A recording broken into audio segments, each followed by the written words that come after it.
لیکن اس میں کسی قسم کی کوئی صداقت نہیں ہے۔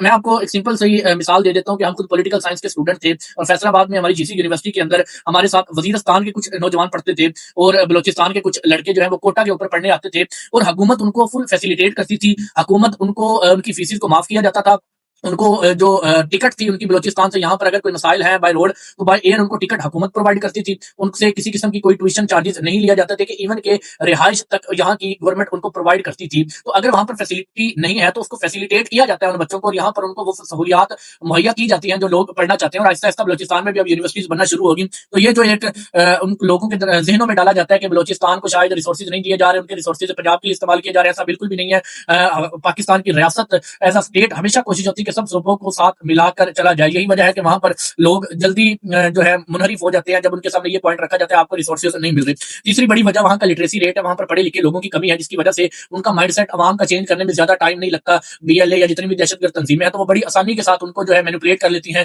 ان کا مائنڈ سیٹ جو ہے وہ ڈیورٹ کرتی ہے، اور پنجاب اور پاکستان کی ریاست کے اگینسٹ ابھارنے میں بڑی جلدی ان کو مدد ملتی ہے اور وہ بڑی جلدی صحیح کر لیتی ہے۔ چوتھا نمبر بلوچ نسل پرستی، یعنی کہ بلوچ جو خود ہیں، جو بلوچ فیملی سے بلونگ کرتے ہیں، وہ خود شاید ریاست کے خلاف نہ ہو لیکن وہاں پر ایک نیریٹو بلڈ کیا جاتا ہے دہشت گرد تنظیموں کی جانب سے کہ بلوچ کی نسل کشی کی جاتی ہے، یہاں پر بلوچوں کو حقوق نہیں دیا جاتا کیونکہ وہاں پر زیادہ تر بلوچ ہے اور وہاں پر ان کی نسل کشی کی جاتی ہے، ان کو وہ فیسلٹیز نہیں دی جاتی جو باقی لوگوں کو دی جاتی ہیں۔ تو ان کا جو بلوچ میں ان پڑھ لوگ ہیں جو زیادہ پڑھے لکھے نہیں، وہ جلدی ان باتوں میں آ کر اور ایک مہم کا آغاز کر دیتے ہیں، اور دوسرا جو بڑی بڑی وہاں پر آرگنائزیشنز کام کرتی ہیں وہ بھی ان تنظیموں کا ساتھ دیتی ہیں اور عوام کو منحرف کرنے میں کوئی کسر نہیں چھوڑتی۔ اس میں پانچویں بڑی ریزن جو ہے وہ افغانستان اور انڈیا کے ساتھ جو پاکستان کے کلیشز چلتے ہیں۔ انڈیا کی بھی کوشش ہوتی ہے کہ بلوچستان جہاں پر لٹریسی ریٹ کم ہے، جہاں پر ریسورسز کم ہیں، جہاں پر پولیٹیکل انسٹیبلٹی ہے، وہاں پر اپنا عمل دخل شو کیا جائے اور وہاں کے لوگوں کو پاکستان کی ریاست کے خلاف کیا جائے اور پاکستان کو دو ٹکڑوں میں تقسیم کیا جائے۔ یہ اصل نظریہ جو چلتا ہے کہ ہم بلوچستان کو الگ اسٹیٹ بنانا چاہتے ہیں، یہ بیسیکلی بھارت کی جانب سے اور افغانستان کی جانب سے یہ نیریٹو بلڈ کیا جاتا ہے ان لوگوں کے درمیان کہ آپ اپنا الگ ملک بنائیں، آپ آزاد ہوں گے، آپ جو مرضی وہاں پر کر سکتے ہیں۔ تو یہ نیریٹو بلڈ کیا جاتا ہے افغانستان اور انڈیا کی جانب سے تاکہ پاکستان کو توڑا جا سکے، پاکستان کو مزید حصوں میں تقسیم کیا جا سکے، پاکستان کو مزید کمزور کیا جا سکے۔ تو یہ بڑی 5 وجوہات ہیں جن کی بنیاد پر بلوچستان میں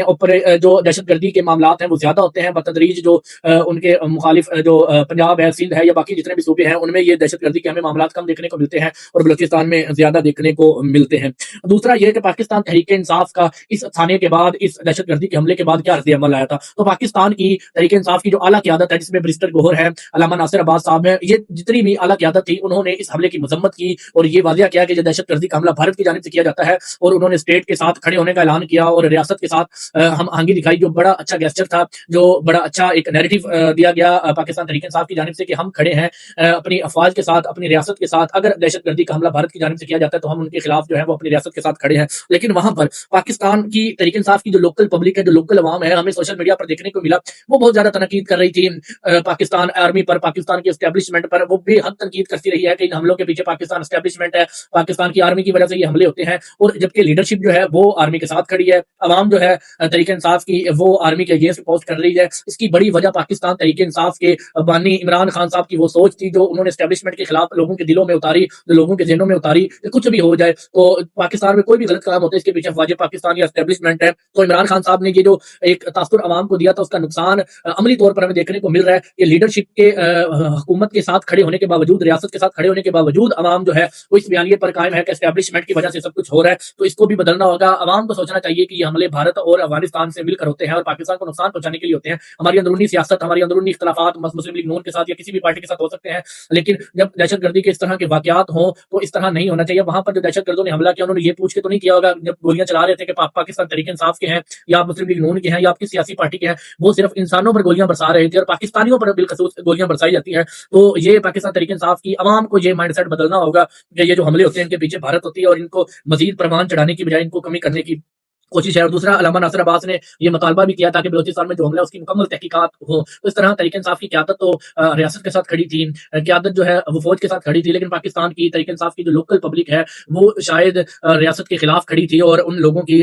جو بی ایل اے ہے ان کے اس اقدام کو سراہتی رہی اور یہ کہا کہ اسٹیبلشمنٹ کیوں نہیں روک پائی، انٹیلیجنس فیلئر ہوا کہ پاکستان کے 17 نوجوانوں کو شہید کیا گیا، جبکہ آرمی کی جانب سے جو کاؤنٹر اٹیک کیا گیا، جو ریئیکشن دیا گیا، ان میں 177 ٹیررسٹ کو وصل جہنم کیا گیا۔ تو یہ آرمی کی اور انٹیلیجنس کی بڑی کامیابی کامیابی تھی۔ اس کے ساتھ ساتھ بات کر لیتے ہیں عمران خان ریاض یا پاکستان تحریک انصاف کے جتنے بھی یوٹیوبرز ہیں، شہباز گل ہو گئے، بریسٹر جو موجود ہیں وہاں پر، جو پاکستان تحریک انصاف کا نیریٹو لوگوں تک پہنچاتے ہیں، انہوں نے یہاں پر بڑا منفی کردار ادا کیا۔ اب عمران خان ریاض صاحب کا میں ولاگ سن رہا تھا، وہ اس میں بتا رہے تھے کہ دیکھیں جی عوام ساتھ کھڑی ہے بی ایل اے کے، اور وہ جو ہے لوگ بڑے پرسکون ہو کے عوام کے ساتھ کھڑے ہیں، لیکن ایسا کچھ بھی نہیں تھا۔ جو یہاں پر 31 شہریوں کو شہید کیا گیا، جو ان کی جانیں ضائع ہوئی، وہ بھی عام شہری تھے، اور عام شہریوں کو گولیوں کا نشانہ بنایا گیا۔ 17 پاکستان آرمی کے جوان تھے، وہ بھی پاکستانی تھے، جن کو نشانہ بنایا گیا۔ تو وہاں کی عوام، میرا نہیں خیال کہ وہ بی ایل اے کے ساتھ کھڑی ہے۔ تو یہ نیریٹو اس طرح کا بیان کرنا کہ جو بی ایل اے کے ساتھ اب بلوچستان کی عوام کھڑی ہے اور وہ ریاستی دہشت گردی جو فوج کی جانب سے کی جاتی ہے، اس کے خلاف اب وہ بی ایل اے کا ساتھ دیں گے، یہ عمران خان ریاض صاحب کے ولاگز میں بتایا گیا۔ تو یہ نہایت ہی گھٹیا حرکت ہے، اور پاکستان کو دو حصوں میں تقسیم کرنے کے مترادف ہے کہ یہ کہہ دینا کہ عوام پاکستان کی، بلوچستان کے عوام دہشت گردوں کے ساتھ کھڑی ہے، ایسا بالکل بھی نہیں ہے۔ تو عمران خان ریاض صاحب سے میں یہی کہوں گا کہ آپ اپنے ویوز کے چکر میں یا اپنے جو یوٹیوبرز ڈالرز کی کمائی کے چکر میں اس طرح کی افواہیں نہ پھیلائیں جو جن سے آپ کے ڈالرز اور یہ تو بنے لیکن پاکستان کو نقصان پہنچے۔ ایک اور بات ہے اس میں کہ یہ لوگ کیوں پاکستان کے خلاف بات کرتے ہیں، ریاست کے خلاف بات کرتے ہیں یا اسٹیبلشمنٹ کے خلاف، یہ چاہتے ہیں کہ جلدی سے جلدی کوئی رجیم آئے، اسٹیبلشمنٹ کمزور ہو، دوبارہ سے پاکستان تحریک انصاف عمران خان صاحب اقتدار میں آئے اور ہم لوگوں کو بڑی آسانی کے ساتھ دوبارہ سے پاکستان میں لایا جائے، ہم سے کیسز کو ختم کیا جائے اور بڑی آسانی کے ساتھ جو ہم وہاں پر پھر بیٹھ کر یوٹیوب اور ڈالرز کمائیں۔ تو یہ ان کا ایک جو